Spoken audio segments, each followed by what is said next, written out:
illa azaba. Rasakan itu.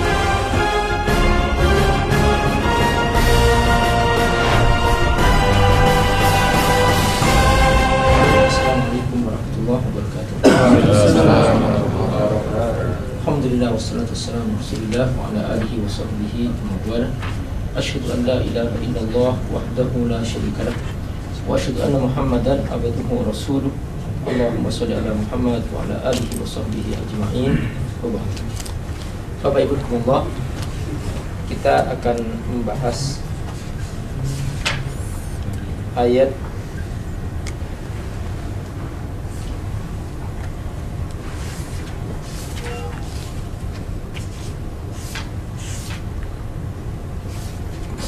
surah Al-Mudaththir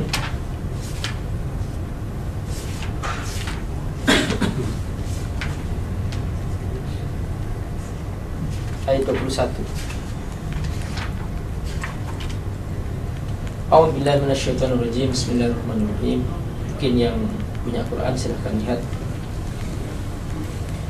Saya bacakan.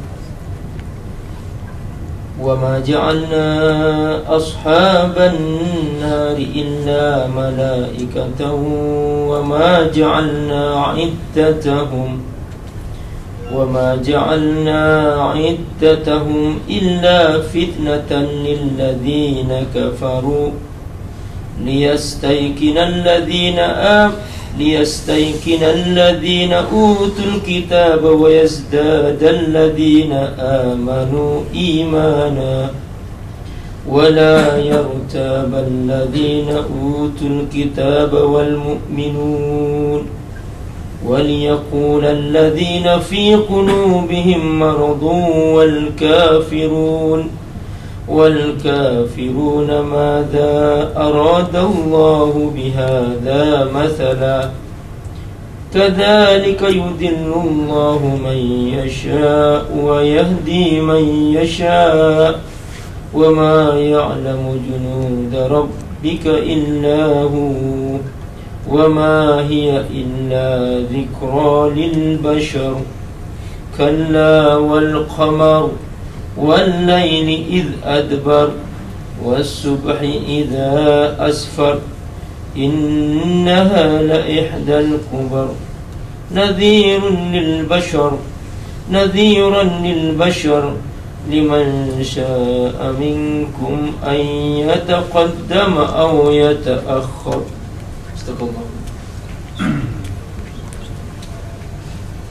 وَمَا جَعَلْنَا ashaban nar, dan kami tidak menjadikan penjaga-penjaga neraka illa malaikatan, kecuali mereka adalah para malaikat.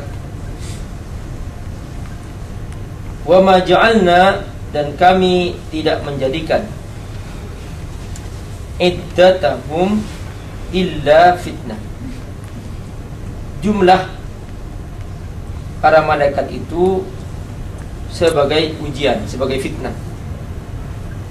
Lilladzina kafaru, bagi orang-orang kafir.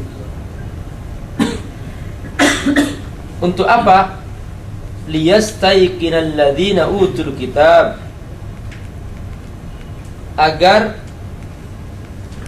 orang-orang ahlul kitab mereka semakin yakin akan kebenaran Alkitab. Wa yazdadal ladzina amanu imana, dan agar orang-orang yang sudah beriman semakin mantap imannya.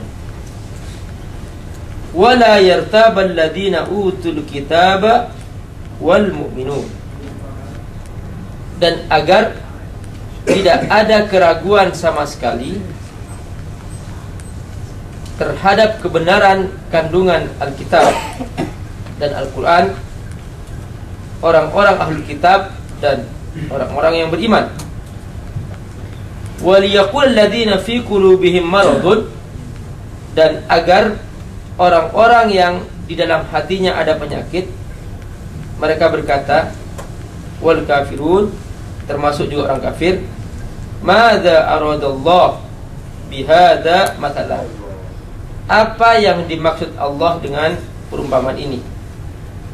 Kadzalika yudhillullahu may yasha. Demikianlah Allah menyesatkan siapa yang Allah kehendaki.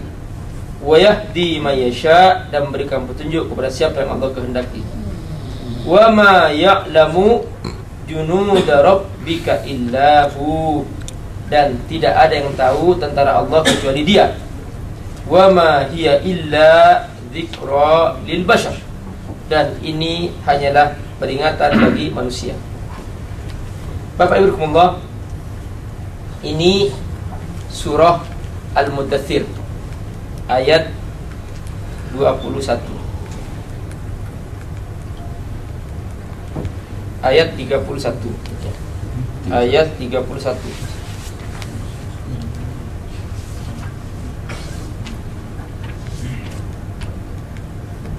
Apa yang kita ambil dari pelajaran ini adalah yang pertama, bahwa pada ayat sebelumnya Allah Subhanahu wa ta'ala menceritakan tentang penjaga neraka. Jumlahnya 19. Ini inti daripada ayat ini tentang masalah angka. Jadi angka 19.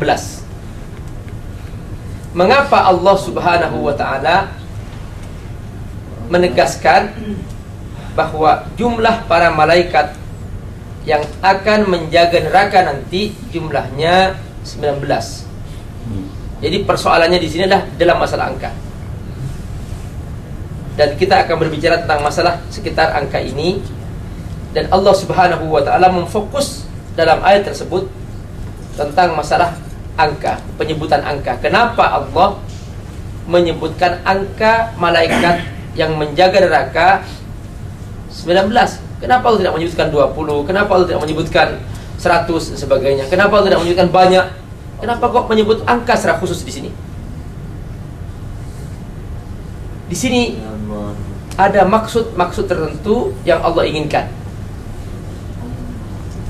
Ada tujuannya mengenai persepsi atau membangun persepsi.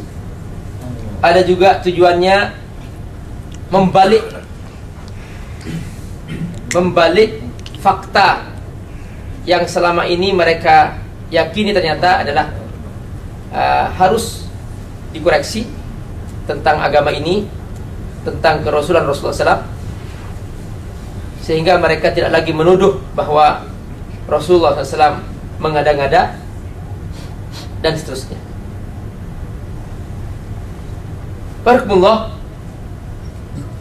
Coba perhatikan ayat sebelumnya, yaitu Allah firman, alaiha tis'ata asyar. Alaiha tis'ata asyar. Penjaga neraka jumlahnya 19 malaikat. Lalu Allah Subhanahu wa ta'ala menegaskan bahwa yang menjaga neraka adalah makhluk yang bernama malaikat. Artinya tergolong malaikat. Secara khusus adalah malaikat Malik. Malaikat Malik adalah malaikat yang tidak pernah tersenyum. Sejak Allah menciptakannya, dia tidak pernah tersenyum. Sampai ketika Rasulullah bertemu pada saat Isra dan Mi'raj, Rasulullah SAW sempat juga diperlihatkan oleh Allah tentang kondisi neraka. Allah memperlihatkan juga pada Rasulullah dalam kondisi surga. Dan ketika disambut oleh malaikat Ridwan di surga, Masya Allah, malaikat Ridwan luar biasa senyumnya, dan Masya Allah cerahnya, membuat penghuni surga semakin senang. Tapi ketika Rasulullah SAW mengunjungi neraka, disambut oleh malaikat Malik yang tidak bisa senyum. Tidak bisa senyum. Sejak Allah menciptakannya, belum pernah senyum sama sekali. Kenapa? Karena memang yang akan disambut adalah manusia-manusia yang durhaka, manusia-manusia yang berani kepada Allah Subhanahu wa ta'ala, manusia-manusia yang tidak tahu diri, hidup di muka bumi padahal bumi ini milik Allah, menikmati ciptaan Allah, makan dan minum dari apa yang Allah ciptakan, tapi perbuatannya memusuhi Allah, memusuhi hamba-hamba Allah, maka tentu orang seperti ini tidak pantas diberi senyum. Maka malaikat Malik adalah malaikat yang secara khusus tidak akan pernah menyambut para penghuni neraka dengan senyum. Dan nanti malaikat Malik ini salah satu sifatnya, dia tidak akan banyak memberikan pelayanan terhadap ahli neraka. Jadi diceritakan dalam sebuah riwayat bahwa nanti penghuni neraka pekerjaannya itu hanya memanggil nama malaikat Malik. Ya Malik, ya Malik, ya Malik. Disebutkan bahwa mereka tidak dijawab oleh malaikat Malik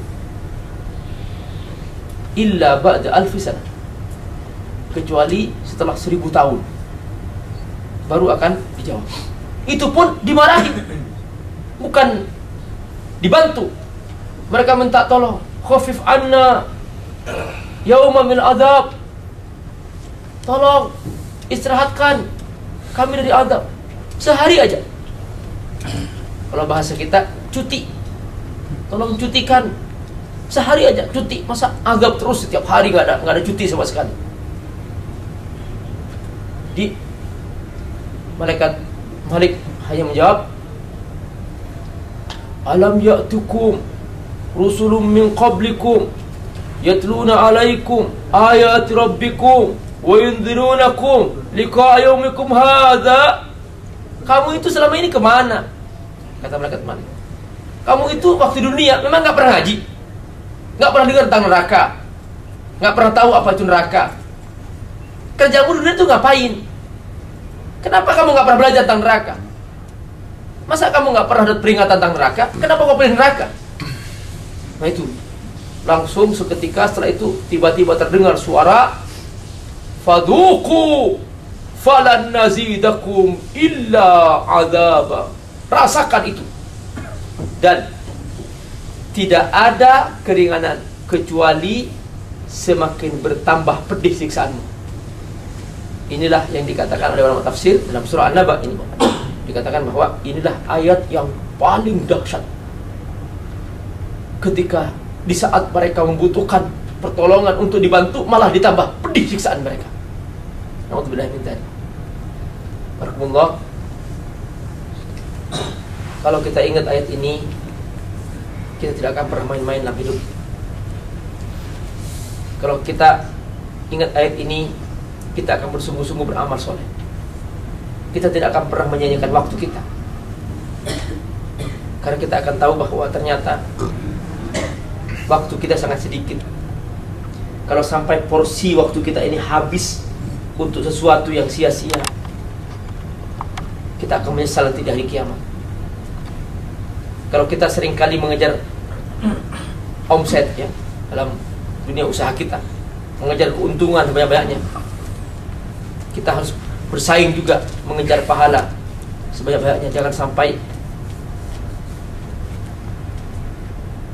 usaha atau upaya untuk pahala ini semakin dikecilkan porsinya. Kalau kita merasa rugi ketika ternyata keuntungan kita berkurang, kita juga harus merasa rugi ketika pahala kita berkurang. Jangan sampai kalau urusan dunia merasa rugi, kalau urusan pahala tidak merasa rugi. Kita harus merasa sedih ketika hari ini tidak membaca Quran. Kita harus merasa sedih ketika hari ini tidak beramal soleh. Kita harus menangis ketika malam ini tidak sholat tahajud. Jangan sampai merasa nyaman, leha-leha, nyantai, tahu-tahu sampai di akhirat kita tidak punya amal, tidak punya pahala. Nah ini dia. Sungguh tidak ada penyesalan datang di awal-awal. Seringkali penyesalan datang di akhir-akhir. Nah oleh karena itu, mengapa kita disyariatkannya untuk selalu hadir ke pengajian dan sebagainya? Supaya ada yang ngingetin kita. Ini di antara salah satu fungsi mengapa kita harus ngaji, supaya ada yang ngingetin kita. Kalau kita tidak pernah ngaji, orang lain juga mau negur, gak enak. Ustadz gak enak negurnya, dianggap intervensi. Tapi kalau kita hadir ke pengajian, kita ada yang ngingetin. Nah, karena itu dalam Al-Quran Allah Subhanahu wa ta'ala menekankan tentang pentingnya hadir ke majlis ilmu. Dan sampai-sampai ya, pahala mencari ilmu itu dibesarkan oleh Allah Subhanahu wa ta'ala, diagungkan oleh Allah Subhanahu wa ta'ala. Supaya apa? Supaya orang-orang berlomba-lomba untuk hadir ke majlis ilmu. Karena apa? Karena dari majlis ilmu terbangun persepsi. Nah, kita sekarang akan belajar tentang bagaimana membangun persepsi tentang neraka dan penjaganya. Bahwa Allah Subhanahu wa ta'ala tidak menjadikan penjaga malaikat dari kalangan manusia. Tapi Allah Subhanahu wa ta'ala menjadikan penjaga neraka adalah dari kalangan malaikat. Ini secara khusus. Kenapa? Karena malaikat adalah makhluk yang gagah, yang kuat. Bapak Ibu dan Bapak, Rasulullah SAW pernah melihat langsung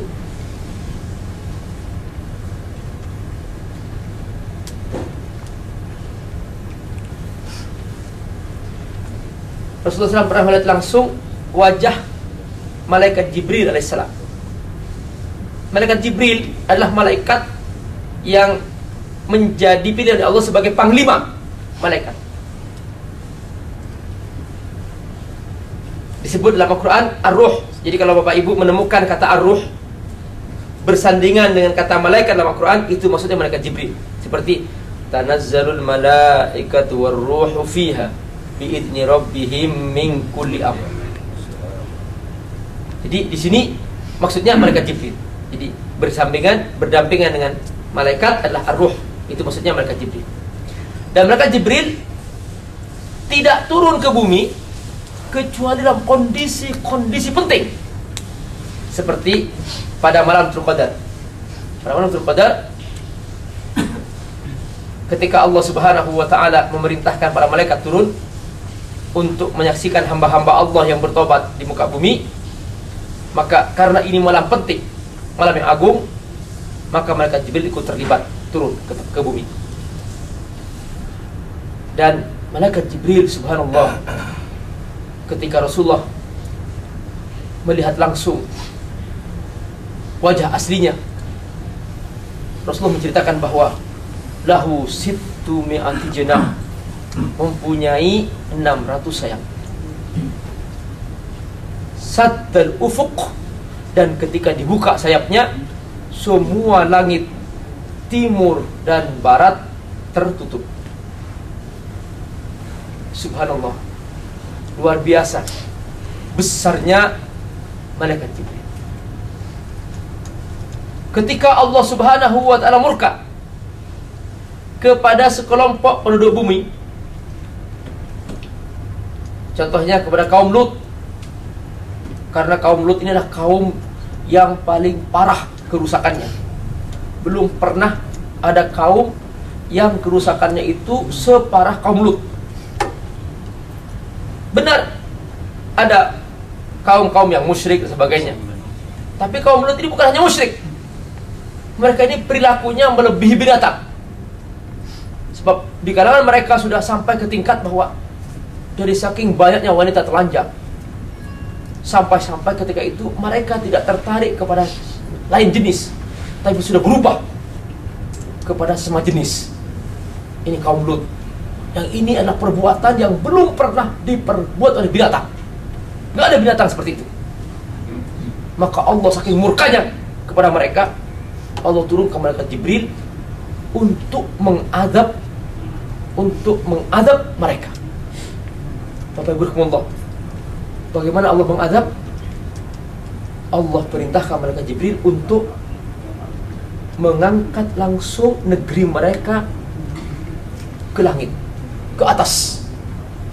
Diciduk oleh malaikat Jibril dengan sayapnya, satu kampung, satu negeri, dan diangkat ke langit. Dari saking tingginya mengangkatnya, sampai suara anjing yang terdapat di negeri itu terdengar oleh malaikat yang di langit. Setelah itu baru dibalik, dan yang di atas di bawah di atas.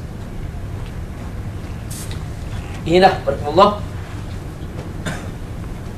bagaimana dahsyatnya malaikat. Disebutkan dalam Al-Quran, alaiha malaikatun ghilad syidad la ya'sunallaha ma amarahum wa yaf'aluna ma yu'marun.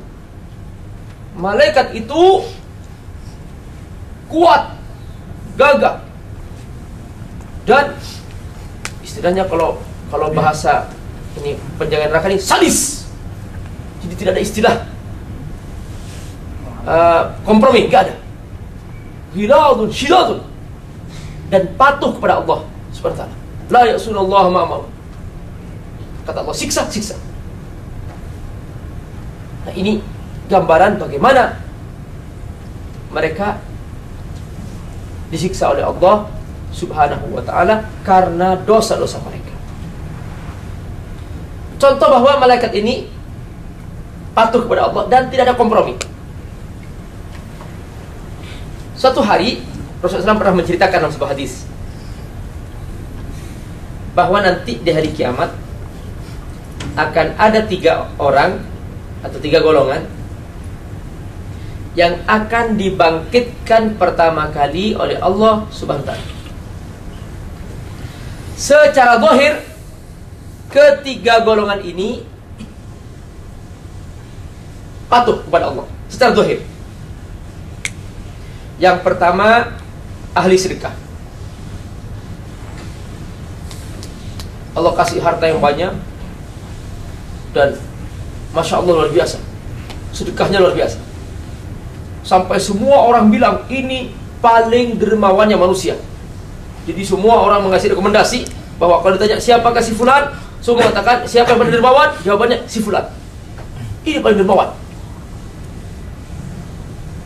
Yang kedua, seorang ahli mengajar Al-Quran, dan setiap hari pekerjaannya tidak putus dari mengajar Al-Quran. Sampai kalau ditanya siapakah seorang qari, semua menjawab si fulan. Saking hebatnya dia mengajar Al-Quran. Yang ketiga, seorang ahli perang. Yang kedua ini dikasih oleh Allah suara yang enak. Yang kedua, suara yang enak, suara yang lembut sehingga membuat kalau seseorang mendengarkan bacaannya menjadi terlena. Kalau yang ketiga ini, Allah kasih keberanian, Allah kasih kekuatan fisik. Dia pemberani, dan dia tidak pernah di mana ada perang kecuali dia ikut. Perang membela Allah, dia ikut sampai dia terbunuh di medan tempur. Perhatikan, secara zahir tiga-tiganya ini adalah orang baik, orang soleh. Ketika Allah bangkitkan dari kiamat, Allah tanya yang pertama, Mada fa'alta bimalik? Apa yang kau perbuat dengan harta yang aku berikan kepadamu? Dia mengatakan, ya Allah, anfaqtu fi sabilika, ya Allah, aku infakkan jalanmu, ya Allah. Aku infakkan jalanmu, ya Allah. Semua aku berikan untuk orang-orang yang membutuhkannya, ya Allah. Karenamu, ya Allah. Langsung Allah membantah, kadzabta, bohong. Fa'alta dzalika liyuqal annaka sakhi. Tujuan kamu bukan untuk aku. Kamu melakukan itu, kamu ingin dibilang dermawan. Wa qad qila, dan semua orang telah mengatakan kamu dermawan, dan hanya itu yang kamu inginkan. Langsung Allah perintahkan malaikat al-kifinnar. Perhatikan di sini, tidak ada kompromi. Langsung Allah perintahkan malaikat al-kifinnar, set orang ini ke neraka. Maka sekalipun secara zahir ini orang baik, orang ini, tapi kalau salah niat sedikit, sudah jawabannya neraka.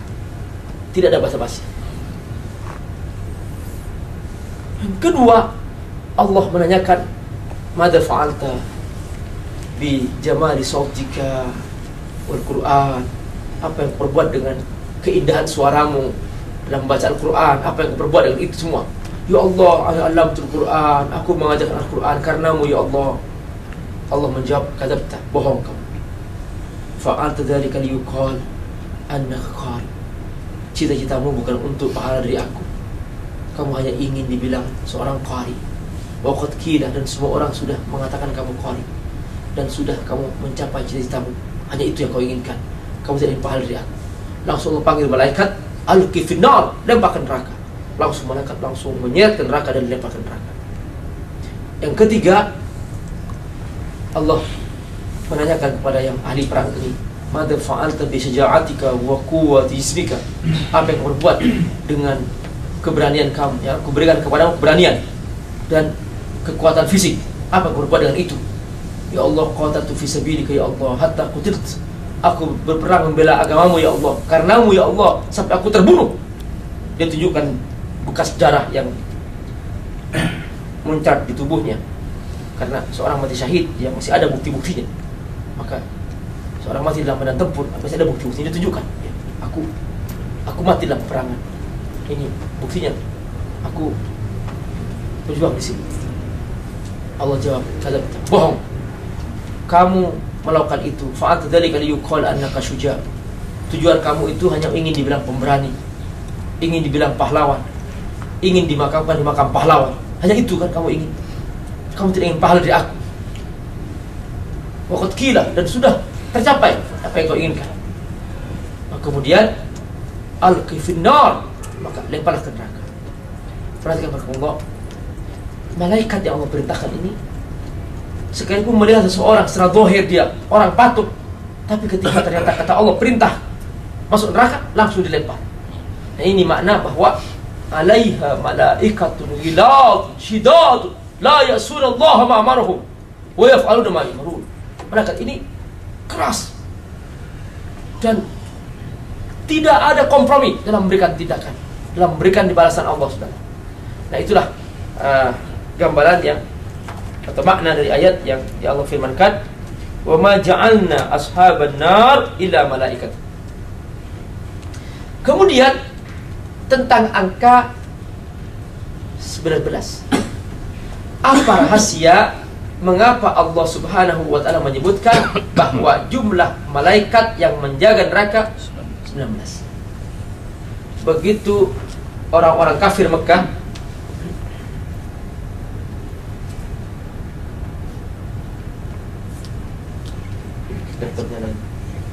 laptopnya bermasalah. Lempar laptop.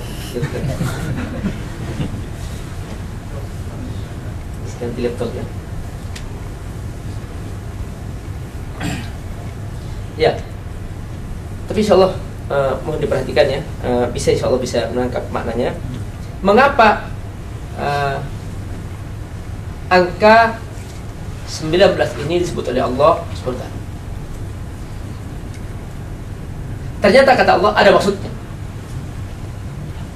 Wa ma ja'alna iddatahum illa fitnah. Ini angka ini ujian. Baik bagi orang kafir, baik bagi orang ahlul kitab, maupun bagi orang mukmin. Masing-masing dikena dengan angka ini. Pertama, bagi ahlul kitab. Bagi ahlul kitab kata Allah, karena informasi tentang angka atau jumlah malaikat penjaga neraka 19 malaikat ini sudah terdaftar dalam kitab suci mereka. Maka ketika mereka menemukan Al-Quran menyebutkan angka yang sama, persis sama seperti dalam kitab suci mereka, bahwa penjaga neraka jumlah 19 malaikat, mereka akan semakin yakin bahwa Al-Quran ini dari Allah. Dan mereka akan yakin bahwa Muhammad adalah utusan Allah. Kenapa? Karena tidak mungkin Muhammad mendatangkan angka ini kalau dia tidak dapat informasi dari Allah Subhanahu wa taala. Kenapa? Karena Muhammad tidak pernah baca Alkitab, tidak pernah baca buku-buku itu. Dia ummi, tidak bisa baca. Maka dapat dari mana ini? Kalau tidak dari Allah Subhanahu wa taala. Inilah makna ayat liyastayqinal ladzina utul kitab. Liyastayqin, agar semakin yakin. Siapakah semakin yakin? Alladzina utul kitab, orang-orang ahlul kitab. Di sini Bapak Ibu rahimahullah, kita baru paham kenapa Allah Subhanahu wa Ta'ala dalam Al-Quran menggunakan istilah ahlul kitab, padahal mereka juga kafir sama. Jadi kalau kita teliti dalam Al-Quran, orang-orang kafir itu identik dengan 3 macam, dan masing-masing macam ini ada istilahnya. Yang pertama, ada orang kafir ahlul kitab. Dia dulu pernah menerima Alkitab seperti Yahudi, Nasrani. Mereka sudah punya informasi wahyu, tetapi mereka karena tidak beriman kepada Rasulullah SAW, maka mereka menjadi kafir. Yang kedua, kafir munafik. Jadi orang munafik itu kafir. Jadi bukan istilah-istilah munafik yang kita sering sebutkan, bukan. Munafik itu dalam Al-Quran itu munafik kafir. Dia itu kafir tapi pura-pura menampakkan diri seperti orang Islam. Ini diceritakan Allah dalam pembukaan surah Al-Baqarah. Makanya dikatakan innal munafiqina fid darkil asfal minan nar. Karena dia yang paling berbahaya, dia kafir tapi menampakkan diri seperti orang Islam. Ini yang sangat sulit untuk dibedakan. Maka ini paling berbahaya. Maka di sini kata Allah, siksaannya nanti dia paling bawah di neraka. Yang ketiga, kafir musyrik. Kafir musyrik adalah kafir yang dia tidak pernah menerima Alkitab, seperti kaum Hindu, kaum Buddha, Konghucu dan sebagainya. Ini mereka tidak mendapatkan Alkitab sama sekali, tidak ada wahyu, maka mereka disebut musyrik. Dan Allah Subhanahu wa Ta'ala menyebutkan angka ini untuk semua. Angka 19 ini untuk semua itu. Jadi kalau penduduk Mekah musyrik, kafir musyrik. Ahlul kitab, orang Yahudi, kafir ahlul kitab. Nah, yang ketiga golongannya adalah orang-orang beriman. Makanya di sini disebutkan oleh Allah nih, liyastaiqinal ladzina utul kitab. Agar orang-orang yang menerima Alkitab itu ahlul kitab, mereka semakin yakin. Nah, di sini kita baru paham kenapa kok tidak pada orang Rasul dianggap umum aja kafir. Karena Allah punya maksud penjelasan dalam Al-Quran, bahwa nanti ada penjelasan penting berkaitan dengan Alkitab. Jadi contohnya misalnya akan dijelaskan oleh Allah hukum makan Alkitab. Dalam Al-Quran ada. Kalau semuanya kafir, musyrik, kita nggak ada kebahagiaan nanti. Bagaimana penjelasan itu? Di sini rahasia istilah-istilah itu masih ada sampai sekarang dalam Al-Quran, supaya kita paham klasifikasi ini. Benar mereka kafir, tapi ada hal penting Allah jelaskan. Salah kalau orang mengatakan bahwa mereka juga benar, langsung nanti mereka masuk surga juga. Nah, ini nggak benar, karena Allah sudah menjelaskan dalam surah Al-Bayyinah. Dalam surah Al-Bayyinah, innal ladzina kafaru min ahlil kitab wal musyrikina fi nari jahannam khalidina fiha ulaika hum syarrul bariyah. Jadi paham yang sekarang disebarkan oleh kaum liberal, mengatakan bahwa semua agama sama, kemudian nanti mereka juga sama masuk surga. Nah, itu jelas tidak benar, tidak bisa diterima. Apapun dalilnya itu tetap salah.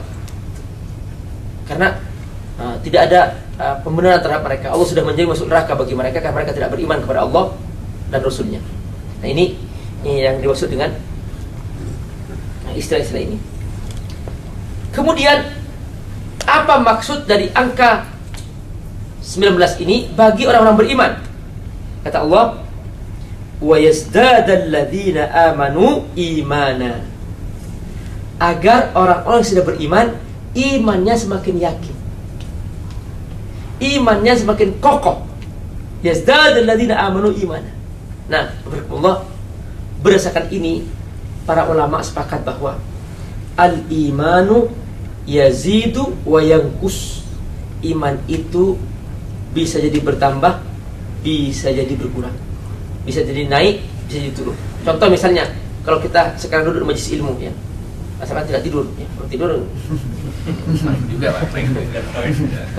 jadi kita di majelis ilmu mendengarkan baik-baik, insya Allah bertambah imannya, ya, bertambah imannya. Jadi kita untuk menambah iman kita dengan cara menambah ilmu dan sebagainya. Jadi iman tuh seperti dolar. Nah, kadang naik, kadang turun. Tapi kalau turun terus itu bahaya, krisis. Bikin stabil. Nah, kalau stabil memang agak sulit juga. Jadi kita itu manusia, kadang naik, kadang turun. Kalau pas Ramadan naik, setelah Ramadan turun lagi, nanti terus naik lagi, pas haji naik lagi, pas umrah naik lagi. Begitu. Memang kita begitu. Jadi dulu para sahabat juga demikian. Jadi ketika Rasulullah SAW menyampaikan pengajian di Masjid Nabawi, para sahabat datang ke Rasulullah, Rasulullah, kami ketika mendengar pengajian darimu, Rasulullah, iman kami bertambah. Tapi ketika kami pulang bersama anak kami, bersama usaha kami, bisnis kami, udah kami lupa lagi Rasulullah. Jadi, kata Rasulullah, sa'atun fasa'ah. Memang begitu. Jadi sekali waktu demikian, sekali waktu naik dan seterusnya. Kalau kamu lantas kemudian linear, langsung stabil terus, itu malaikat. Kalau masih namanya manusia, ya begitu, turun naik. Tapi jangan sampai turun terus. Nah, itu sudah tanda-tanda bahaya. Nah, ini juga pentingnya lingkungan. Lingkungan penting. Jadi kalau kita katakanlah nih, kita duduk di kantor. Mungkin kalau saya duduk di kantor, pengennya itu ya mungkin berbuat sesuatu yang sia-sia atau apalah gitu ya, kalau nggak ada pekerjaan.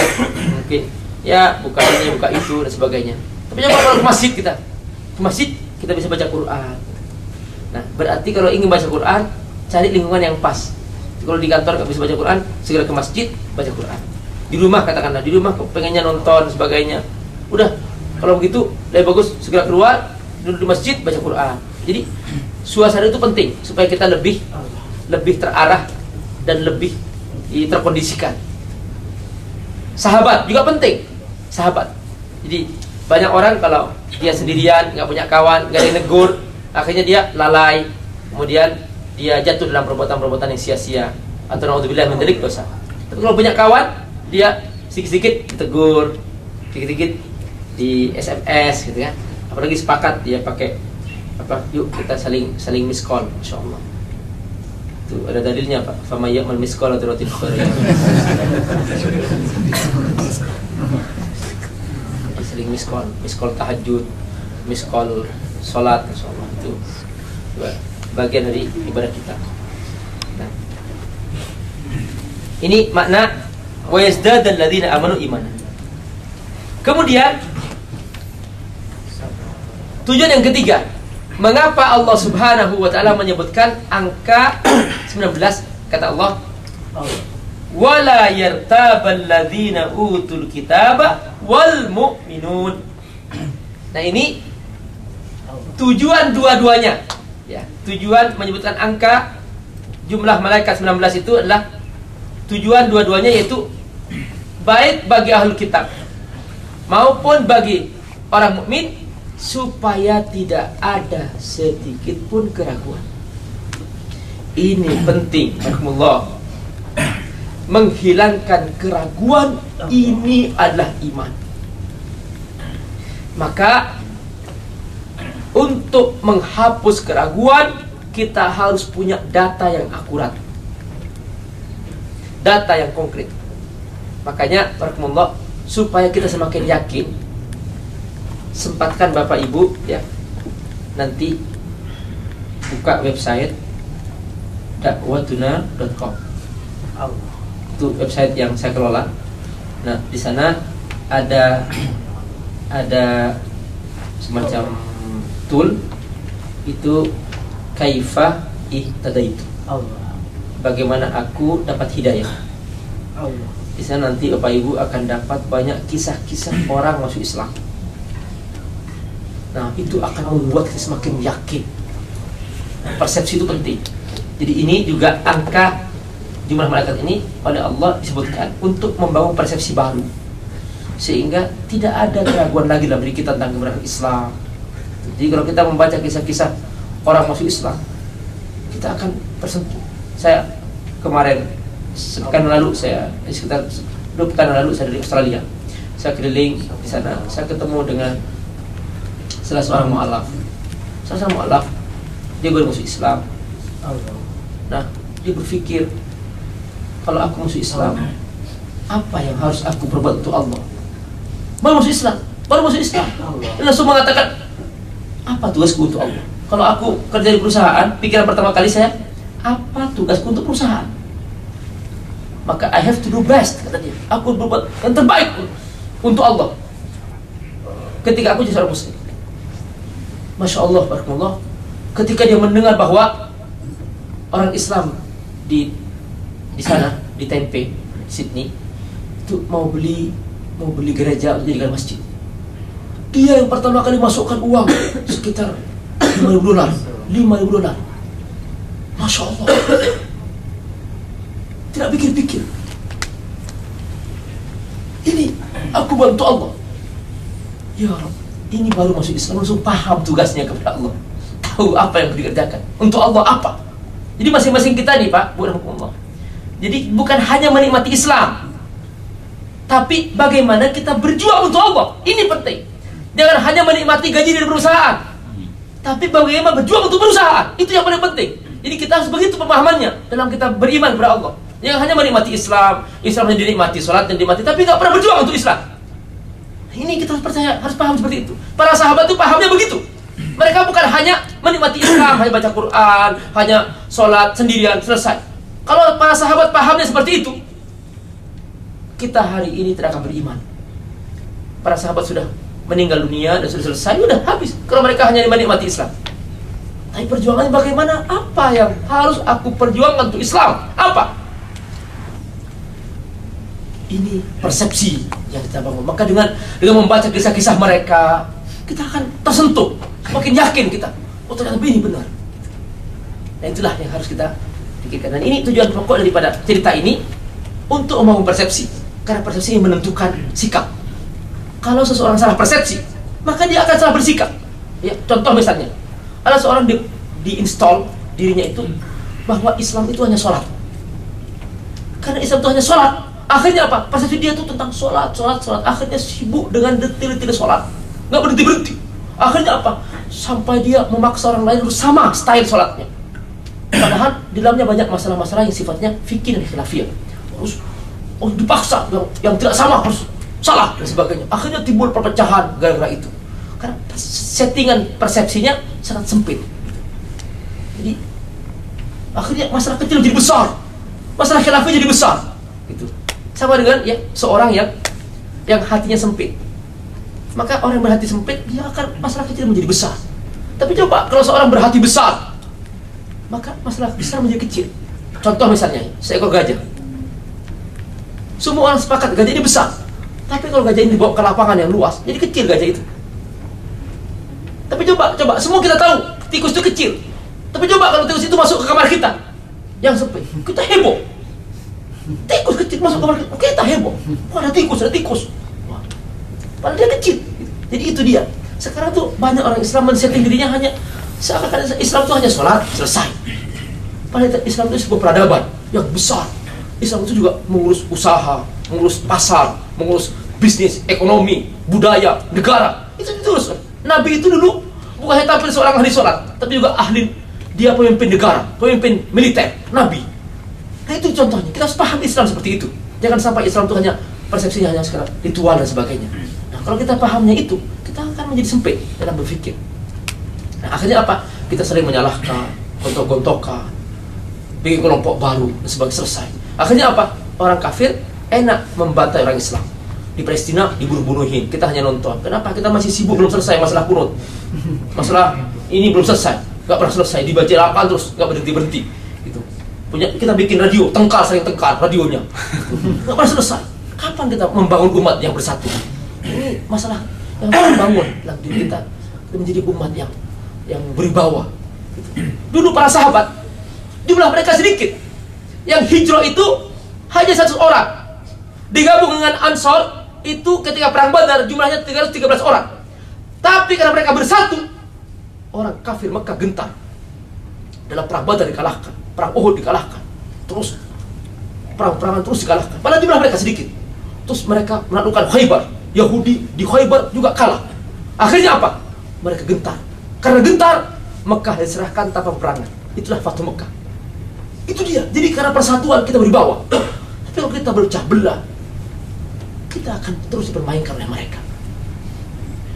Kemarin saya juga merasa lucu dalam diri saya. Kita ikut mungkin ratusan, lebih 100.000 ya. Kita berdemo, saya juga ikut situ, berdemo. Nah, saya kumpul sama Ustadz, ada beberapa Ustadz. Saya berpikir, ini kira-kira orang Yahudi takut nggak melihat wajah kita begini nih? Saya mikir, ini kita demo begini, mereka kira takut nggak melihat wajah kita? Atau kita ditawain, yang kita semut, yang nggak berdaya gitu. Nah, perhatikan, jadi kita seringkali reaktif, sementara kita tidak mau bersatu. Kita bersatu. Kalau umat Islam bersatu, sungguh tidak ada kekuatan di muka bumi yang bisa melawan umat Islam. Nah, ini dia persoalan paling penting untuk kita pahami, bahwa inilah persepsi. Inilah persepsi. Jadi Allah SWT menyebut angka 19 itu untuk membangun persepsi. Nah, kemudian barakallahu, setelah ini Allah ingin punya tujuan untuk orang kafir. Waliyaqul ladzina fi qulubihim maradun wal kafiruna madza aradallahu bihadza mathalan. Untuk orang kafir, tujuan angka ini supaya orang kafir itu semakin bingung. Nah ini, jadi orang kafir itu semakin bingung, biarkan. Mereka memang tidak mau beriman kok. Ya sudah, semakin bingung, semakin sesat. Nih, kadzalika yudillullahu may yasha wa yahdi may yasha. Demikianlah cara Allah memberikan pancingan, ya, sehingga orang yang tadi beriman semakin kokoh, orang yang ahlul kitab mereka mulai memperbaiki keyakinan yang salah, dan orang kafir semakin sesat. Sudah, dia tidak bisa menoleh dari, karena mereka bingung. Itulah kemudian ketika Abu Jahal mendengar angka 19, langsung dia berkumpul, langsung mengatakan, penjaga neraka hanya 19 malaikat, jumlah kita ratusan, kita keroyok nanti di neraka, kita kalahkan mereka. Nah itu dia pernyataan Abu Jahal. Nah, maka turunlah ayat ini. Wa ma hiya illa dzikra lil bashar. Kata Allah, ini adalah merupakan peringatan bagi manusia. Wassalamualaikum warahmatullahi wabarakatuh. Waalaikumsalam.